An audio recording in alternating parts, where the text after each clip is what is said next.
Every year, the world looks at Lagos and sees chaos, traffic that swallows hours, markets that never sleep, a city that runs on sheer human will. But something is happening underneath all of that. Something quiet, something fast, something most people in this city don't even know is going on right next to them. I spent the last few weeks going into businesses across Lagos, not the big corporates, not the multinationals. The caterer in Lekki, the fashion designer in Surulere, the logistics startup in Ikeja, the trader in Computer Village, the 5-person fintech team in Yaba. And I asked them one question: show me how you use AI in your business right now. What they showed me changed how I see this city. My name is Makono Daniel, and this is what AI actually looks like in Lagos in 2026. Before we go in, I need to address something. There is a belief held by a lot of Nigerians, educated Nigerians, business owners, professionals, even people in tech. The belief is this: AI is something happening somewhere else, in San Francisco, in London, in the boardrooms of companies we read about in tech news. For people with resources, infrastructure, stable internet, and dollar bank accounts. Not here, not in a city with epileptic power supply and 2,000 naira per gigabyte data. Not for a caterer in Lekki or a tailor in Surulere. I believed a version of that myself, until I started making this video.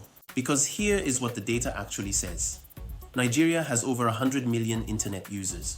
Over 60% of Africa's population is under 25. And the Africa creator and business economy is growing at 28% every single year. The tools are here, the people are here, the hunger is definitely here.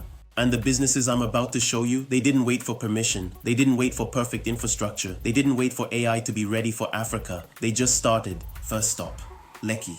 This is Adeze. She runs a catering business serving corporate events, weddings, and private dinners across Lagos Island. 3 years ago, she had 2 staff and handled 4 events a month. Today, she handles up to 15. With the same 2 staff, I asked her what changed. Adeze told me that before AI, she spent hours writing proposals, menus, pricing, terms. It was killing her productivity. And sometimes after all that work, they don't even book. Now she uses Claude. She describes the event, the budget, the vibe, and in 5 minutes, she has a professional proposal ready to send in under 60 seconds. A complete menu, pricing tiers, terms and conditions, payment schedule. She doesn't tell them it's AI. She just delivers fast and looks professional. Adeze now sends proposals within 10 minutes of a client inquiry. Her booking rate tripled, not because she got better at cooking, but because she stopped losing clients to slow response times. Tool used: Claude, free tier, phone, Nigerian data connection, no laptop, no office setup needed. That's business 1. Second stop, Surulere. This is Kemi, fashion designer, 8 years in business. Her label does ready-to-wear and custom pieces for clients across Lagos and the diaspora. When I walked in, the first thing I noticed was her sketchbook. Hundreds of designs, ideas she'd been developing over years. Then she showed me what was on her laptop. Kemi's biggest problem used to be social media. Writing captions, content ideas, responding to DMs professionally. That used to take her hours every week. Hours she should be using to design. Claude writes all her first drafts. But the real game changer? She uses Canva AI for design concepts. She generates a visual she can show a client before she's cut a single yard of material. Watch. An Ankara-inspired geometric pattern, deep green and gold, in 20 seconds. A visual concept. She only cuts the cloth when she knows they're buying. Waste went down, revenue went up. Kemi's revenue grew 40% in 1 year. She didn't hire more staff. She just stopped doing manually what AI could do faster. And she said something that I keep thinking about. People think AI is going to replace designers. It's not. It's going to replace designers who refuse to use AI. Remember that. Tools, Claude and Canva AI, both working from a Lagos data connection.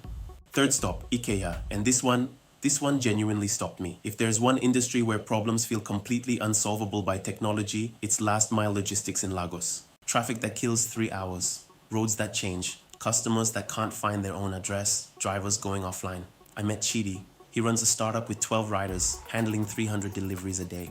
He uses WhatsApp Business with an AI chatbot. Every status inquiry, pickup request, complaint, the AI handles it 24 hours a day. His team doesn't touch customer service unless it escalates. Before this, he had one person doing customer service full-time. They were always behind. Now the AI handles 80% of it. They went from 30% customer satisfaction to 87% in 4 months. But that's not all. Every morning, he pastes his delivery list into Claude. Addresses, rider availability. It organizes them into the most efficient routes and writes a rider briefing message in 5 minutes. What used to take an operations manager 45 minutes every morning now takes 5 minutes, done by Claude. That's hundreds of hours of operational time redirected to growing the business. Lagos is hard.